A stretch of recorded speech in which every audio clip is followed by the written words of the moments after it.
اور اس کی آخری مثال اس صدی میں، یعنی دور کی تاریخ تو شاید ہمیں معلوم ہو کہ شاید فیری ٹیلز ہیں، یہ کوئی کہانیاں ہیں جو ہم سن رہے ہیں، اس صدی میں جو ہوا ہٹلر کے ہاتھوں 6 ملین 60 لاکھ یہودی ختم کیے، پورا مشرقی یورپ کا یہودی جو ہے کھینچ کر وہاں سے پکڑ کر جہاں تک ہٹلر کی حکومت بنی تھی، جہاں تک اس کے جو گئے تھے فتوحات کا دائرہ، وہاں سے یہودیوں کو کھینچ کر کنسنٹریشن کیمپس میں لایا گیا۔ پھر خاص مشینیں ایجاد کی گئیں، خاص جو ہیں اس کے لیے ایسے بنائے گئے کہ ان کے لیے اب اتنے لوگوں کو قتل کریں گے تو دفن کہاں کریں، کیا کریں، how to dispose of the dead bodies. تو اسپیشل پلانٹ بنائے گئے کہ ایک بڑے سے ہال میں داخل ہو رہے ہیں، وہاں سارے کپڑے اتروا لیے تاکہ یہ کپڑے بھی استعمال ہوں بعد میں۔ کہا یہ جاتا تھا کہ تمہارے کپڑوں میں جوئیں پڑ گئی ہیں تو جوؤں کو اس کو ڈیلاؤس کرنے کے لیے ضروری ہے کپڑے اتار کے آگے گیس کے اندر تاکہ وہ جوئیں ختم ہو جائیں گی۔ پھر ان کے بال اتروا لیتے تھے، عورتوں کے بال بھی شیو کر لیے، مردوں کے بھی، ان بالوں سے قالین بنائے انہوں نے جو نازیوں نے اپنے دفتروں میں بچھائے،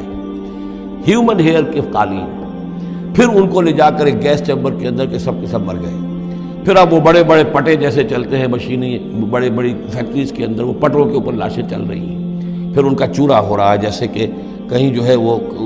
گھاس کاٹا جا رہا ہو یا کوئی اور چارہ جو ہے وہ کترا جا رہا ہو۔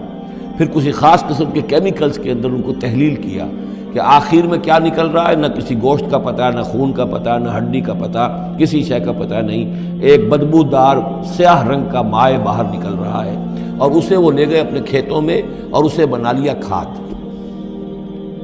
یہ کام اس صدی میں ہوا ہے، ہولوکاسٹ۔ اس میں زیادہ سے زیادہ یہ کہتے ہیں کہ یہ کوئی مبالغہ ہے 60 لاکھ کا، 40 لاکھ، تو 40 لاکھ بھی تو کم نہیں ہوتے، 40 لاکھ افراد کا اس طرح ختم ہو جاتا۔ استأذن ربک لیبعثن علیہم الی یوم القیامہ، ان کا آخری وقت اب آنے والا ہے، وہ زیادہ دور نہیں ہے، لیکن اس سے پہلے جیسے شمع بجھنے سے پہلے بھڑکتی ہے، لہذا وہ ایک بھڑک ہے اس کی کہ جو یہودیوں کی ہے، اسرائیل ہے، ان کی طاقت ہے، ان کی قوت ہے، عربوں پر وہ چھائے ہوئے ہیں۔ اور واقعہ یہ ہے کہ مسلمان جس عذاب کے مستحق ہو چکے ہیں، اور ان میں سے عرب چونکہ ہمارے ہاں اونچے درجے کے، اس اعتبار سے امت کے اندر ان کا مقام اونچا درجے کا ہے کہ حضور عرب تھے، انہی کی زبان میں اللہ کی کتاب ہے، اور ان کی جو اللہ تعالیٰ کے دین کی طرف سے جو انہوں نے پیٹھ پھیری ہے، لہذا اس کی جو سزا انہیں مل رہی ہے وہ یہ ہے کہ ایک مغضوب علیہم قوم کے ہاتھوں ان کی تذلیل ہو رہی ہے، ان کے سامنے جھکنا پڑ رہا ہے۔ جن کے ساتھ کسی ایک کمرے میں کبھی بیٹھتے نہیں تھے، اب ان کے ساتھ گفت و شنید جو ہے اور ان کے ساتھ بغل گیر ہونے کی نوبت جو ہے وہ آئی ہے۔ اور ابھی جو کچھ ہونا ہے وہ خیر دوسری بات ہے، میں اس میں نہیں جانا چاہتا، وہ آخری وقت بھی آئے گا، پھر جو ہے حضرت مسیح علیہ السلام ہی نازل ہوں گے، اور وہی چونکہ ان کی طرف رسول تھے، رسول اللہ بنی اسرائیل، تو آخری وہ عذاب ہلاکت کہ جو باقی 6 قوموں کا تو آ چکا، حضرت نوح علیہ السلام،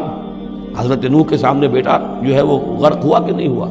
حضرت ہود، حضرت صالح، ان سب کے سامنے جو ہے ان کی قومیں ہلاک ہوئیں، تو اب حضرت مسیح کو اٹھا لیا گیا تھا، وہی آئیں گے اور انہی کے ہاتھوں یہ اپنے کیفر کردار کو پہنچیں گے اور ان کا ایک ایک بچہ ختم ہوگا۔ لیکن اس سے پہلے ان کے ہاتھوں مسلمانوں پر اللہ کے عذاب کے بڑے کوڑے برسیں گے۔ To add insult to injury, کہ ایک یہودی قوم کے ہاتھوں، مغضوب علیہم قوم کے ہاتھوں پٹائی ہوگی، اور جو ہو رہی ہے،